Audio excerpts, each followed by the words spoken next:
Hello guys, कसे आहात तुम्ही सगळे? आय होप तुम्ही छानच असाल. चला तर आज आपण आलू पराठा करूयात आणि त्यासोबत ऑनियन पराठाही करूयात.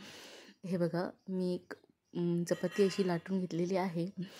त्यानंतर शेप बरोबर नाही झालेला, पण परत मी जेव्हा लाटेल तेव्हा हा शेप मी गोल करणार आहे. फक्त आपण पोळी अशी लाटून घ्यायची आहे. त्यानंतर असं फोल्डिंग टाईप आपण सगळी पोळी हे बघा, आपण आता ही सगळी पोळी अशी फोल्ड करून घेतलेली आहे. आता हे रोल करून घ्यायचा आहे याचा, आणि त्यानंतर यावर पीठ अप्लाय करायचं आहे. आणि लगेच आपण जशी चपाती लाटतो त्याचप्रमाणे हा पराठाही लाटून घ्यायचा आहे. हे बघा, आता हे गोल शेपमध्ये मी करून घेतलेलं आहे. आता त्यानंतर लगेच त्यावर थोडंसं पीठ टाकायचं आहे आणि त्यानंतर आपण नॉर्मली जशी चपाती लाटतो त्याच पद्धतीने हा पराठाही आपण लाटून घ्यायचा आहे. हे बघा, हा आता गोल शेपमध्ये झालेला आहे. त्यानंतर लगेच आपण यावर थोडंसं ऑइल,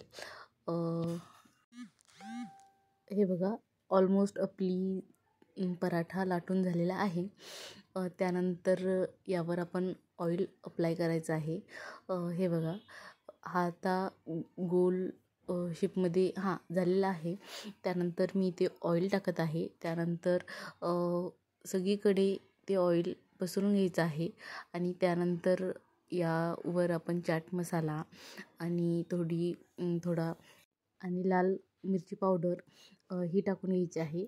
आणि हाताने किंवा ब्रश असेल तर ब्रशने सगळीकडे इव्हनली स्प्रेड करून घ्यायचं आहे.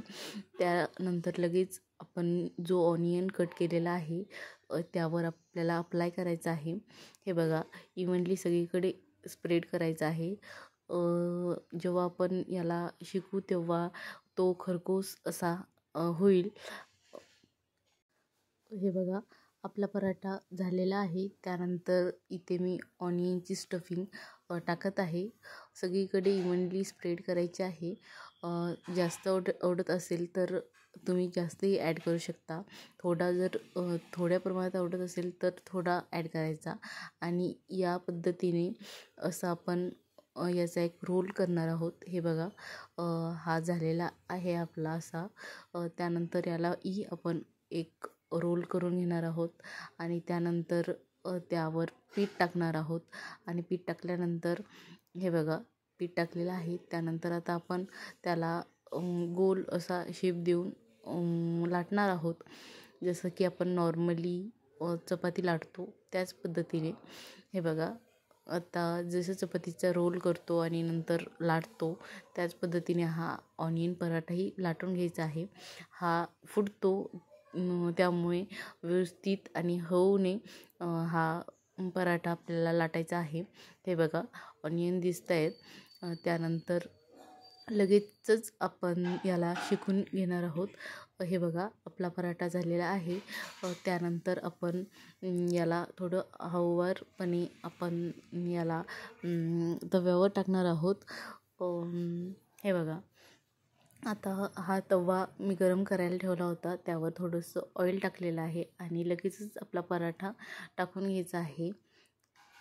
हे बघा, मी ते तव्यावर आपला पराठा टाकलेला आहे. आता याला छान आपण शिकू देणार आहोत. आणि ही जी आहे आलूची स्टफिंग आहे तीही मी रेडी करून ठेवली होती. तीही आपण आता पराठ्यामध्ये स्टफिंग करणार आहोत. आणि आलू पराठा आणि ऑनियन पराठा दुसऱ्या व्हिडिओमध्ये मी दाखवेलच आलू पराठा कसा केला, कशी प्रोसेस केली. हे बघा, आपला पराठा ऑनियन झालेला आहे. आता एक साईडने शेकला येतो, दुसऱ्या साईडने लगेच टाकून तोही खरपूस असा आपण शेकणार आहोत. त्यावर ऑइल असं अप्लाय करणार आहोत.